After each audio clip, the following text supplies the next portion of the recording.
di leen jaajëfal Diano ak Fatou Abdou exceptionnellement tey ñu amal ko nag talaata li ko waral moom mooy demain jour de tabaski pour certains jeudi également jour de tabaski pour d'autres loolu moom moo tax daanaka ñu amal Diano ak Fatou Abdou vu également l'actualité tey nag ñu dalal fii maître Abdoulaye Tall il est député à l'Assemblée nationale président de la commission des lois porte-parole également du parti PASTEF ma mbégte dal sur le plateau maître bonsoir. Bonsoir Fatou Abdou. maa ngi lay nuyu di nuyu waa kër gi yëpp. di jël nuyu tamit di ko teg sa loxo nga séddaleel ma ko say collaborateurs yëpp. di nuyu sénégalais yi ñuy déglu ci biir réew mi ak bitim réew. di rafetlu invitation bi c'est vrai que maa ngi fi doog a ñëw. di wax ni mbégte la ma jàkkaarloo yow. di la féliciter également ci rôle bi ngay joué ci paysage médiatique bi. merci ci analyse yu pertinente yi nga xam ni yaa ngi koy def en toute neutralité et loolu yëpp nga def ko pour le service public de l'audiovisuel. loolu tamit ma la si encouragé di la ñaanal tamit yàlla may la loo yeggalee sa mission ak jàmm. di ko ñaanal say collaborateurs yëpp. jërëjëf ma lay jaajëfal bu baax a baax maître Tall porte-parole du parti PASTEF député à l'Assemblée nationale président de la commission des lois am nañu lu bari lu ñu war a waxtaan ak yow li waral Assemblée nationale tey coow li daanaka yéen président yéen waa commission des lois ci ngeen bokk l'Assemblée nationale a un nouveau président. muy en la personne d'Ousmane Sonko jàngat bu njëkk bi ban appréciation nga ci am. waaw di wax ni rek c'est le cours normal des choses surtout en matière de gouvernance en matière de démocratie également vous savez la démocratie c'est des conquêtes il faut qu'on avance c'est une dynamique c'est une mouvance yàlla dafa def ne Assemblée nationale li ko tënk principalement constitution bi ak règlement intérieur le président Ousmane Sonko. adduna bi xam nañ ni majorité bi moom moo ko conduire woon jamono ji ñuy dem di daagaan baatu askan wi moo nekkoon tête de liste dem sous la bannière de Pastef bi nga xam ne moom mooy le président du parti jiite ko ba ñu demee tamit ci discours am ñun ñëpp ànd nañu campagne mais daanaka moom moo porté woon li nga xam ne mooy combat bi ci discours am la ñu Sénégalais yi wóoloo jox ñu majorité bu am doole sur 165 députés ñu jox ñu les 130 presque 80% des députés. bañ ci jógee tamit effectivement déposé na conformément à notre règlement intérieur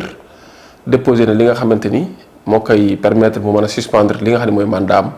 parce que dafa préféré woon comme président da ka gardé woon pour mu ànd ak moom ci équipe gouvernementale bi coordonnel ko li nga xam ne mooy l'activité gouvernementale si la dem suspendre ko ba ma ko suspendre tamit ba mission foofu jeexee sa assemblée sa gouvernement ba ñëwaat na rejoindre ñu alors li ci bees parce que nit ñu bëri yàgguñu ko gis wala tàmmuñu ko gis mooy un ancien premier ministre ñëw réintégré waat assemblée nationale. loolu tàmmuñu woon di ko gis.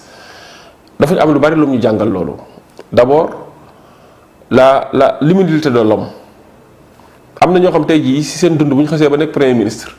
tey jii boo leen doon woowaat di leen def ministre dans un gouvernement dañ naan non sama dayoo weesu na foofu am na gis nañ ko fi loolu benn. ñu ne la tey jii jóge nga ci premier ministre kaay nga ñëwaat nekk député simple am na ñoo xam dañ ni si te loolu su ma koy wax ci même magistère bi am na ñoo xam dañuy jàpp ni seen dayoo weesu na ko moom mu ñëw en toute humilité en toute modestie ñëw ne il va reprendre son poste de député suppléant bi nga xam ne moo fa nekkoon di Ismaïla Wane remplacé ko woon texte bi dafa wax ni il est provisoirement pourvu à son remplacement par son suppléant. Comme si c'est provisoire, donc Ousmane Sonko a toujours gardé son mandat qu'il avait mis en veilleuse, qu'il avait suspendu. ñëw na jël ko mu tombé président Assemblée nationale bi fi nekkoon muy El Malick démissionné te texte yi dani article 15 du règlement intérieur dani président à l'Assemblée nationale en exercice bu démissionné bu ñu informer le bureau dañoo war a informer l'Assemblée nationale pour ñu procéder à une nouvelle élection du président maanaam ci diggante bi mënoo def leneen ba mu demee noonu tamit convoqué nañ le bureau je pense su ma juumalee le dimanche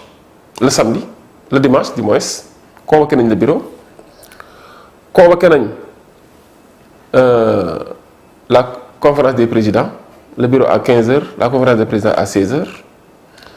sous la présidence du premier vice-président de l'Assemblée nationale, en la personne de Ismaïla Diallo. Dañ fa jógee tamit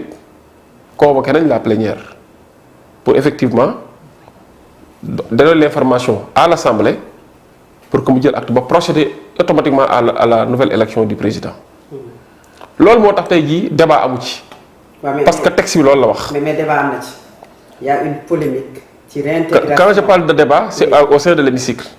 maanaam dañoo ñëw rek procéder au vote mais c'est vrai que débat am na ci de façon générale. parce que y a boycott des députés de l'opposition maître.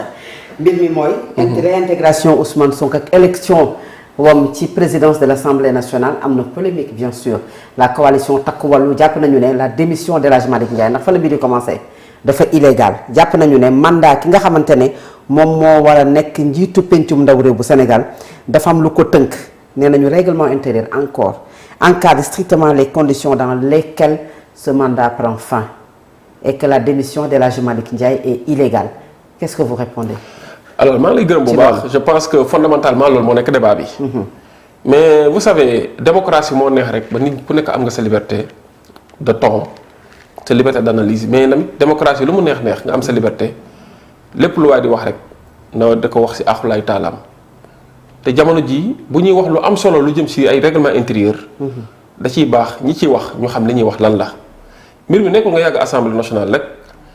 moo tax loo ci wax rek nit ñi dañ la war a déglu déedéet il faut être de bonne foi et de bonne foi manifester damaa gis ñi ci àddu ci côté opposition bi yëpp nga baal ma ci kàddu gi nekk mais Fatou Abdou ñi ci nekk de mauvaise foi dañoo bari ci te defuñu ko lu dul indi ay jeexi jaaxase xelu askan wi et pourtant c'est une chose très simple d'abord nañ ñëw ci démission wu le président El Malick. démission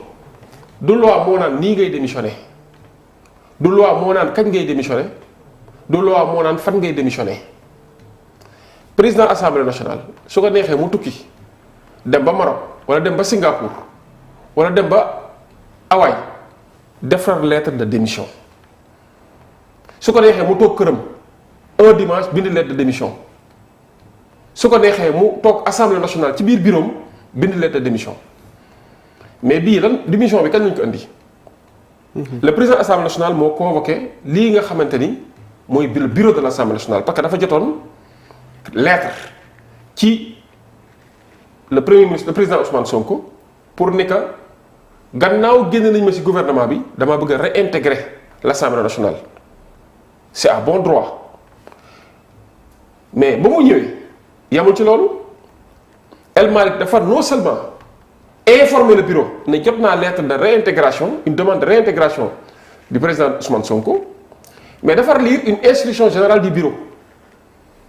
pour wax réintégration bi nii lay demee suppléant bi ki fa nekkoon provisoirement ci poste bi buy dem tamit ci conditions yi lay dem ba mu ci paree xam nga lan la ci teg dafa informer ne dama démissionné naa automatiquement te jamono ji mu koy def tous les membres du bureau étaient là-bas peut-être ñi nga xam ne amoon nañu empêchement mais en tout cas le bureau était informé et convoqué régulièrement si saa si ba mu nee démissionné naa si saa si le premier vice-président si la jël la assurer la relève El Malick président El Malick jóg dem mu ni en pareille situation c'est le premier vice-président bu fekkee ne par exemple dafa démissionné woon këram jox ko lettre dans ce cas day premier vice-président mooy convoquer le bureau mais jamono ji ñuy présenter démission bi boobu le bureau était déjà présent kon dañuy concéder la démission et on enchaîne on continue les travaux te noonu la demee dafa concéder la démission le bureau lui a donné acte et automatiquement le premier vice-président Ismaïla Diallo honorable Ismaïla Diallo a pris sa place pour conduire les travaux et convoquer la conférence des présidents le même jour benn décalage horaire conférence des présidents ñëw mu informer leen fixer la date de la plénière loi bi moo ni foofu ci diggante boobu amul leneen lu ñuy def lu dul ñu procéder à l'installation du député qui a demandé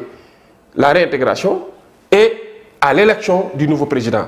élection bi mënoon na porter ci keneen maanaam mënoon nañoo jël keneen nag yaay suñu candidat mais ñun groupe parlementaire texte bi la ni règlement intérieur c'est-à-dire les groupes parlementaires ñooy proposer ay candidats comme Ousmane Sonko ñëw na réintégrer que député la recouvrer na son mandat son statut de député yoon may na ko ñun suñu groupe ñun ko yow la ñu proposé comme président de l'Assemblée nationale alors ñii taxaw naan c'est illégal mais nañ indi texte bu wax ni lii c'est illégal am na sax dégg naa si. et qui parle même de forcing. non et de coup d'état institutionnel. non dégg nañu Aliou Tine wax ko.